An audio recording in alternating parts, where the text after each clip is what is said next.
Причината е в продължаващите работи по изграждането на новата отсечка на софийското метро. Очаква се движението да бъде напълно възстановено до 1 септември. Част от пътното платно на булевард Княгиня Мария Луиза ще бъде затворено от 2 до 31 август заради строителството на метрото. Работници на пътно строителство преградиха една от ленките на кръстовището с булевардите Тодор Александров и Дондуков и поставиха нов светофар на мястото. Движението на автомобили по посока булевард Сливница ще става по трамвайната линия. Затворено става и подлезът при църквата Света Петка Самарджийска. В неделя монтираме хубав зоната на подлеза, който ще спомага за по-нататъчната връзка на двете станции Теликът, много трасея на метрото.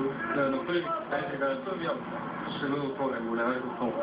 Булевардът е затворен със заповед на столичния кмет Бойко Борисов по искане на фирмата, заявила се с изграждането на метрото Тайсей Корпорейшн.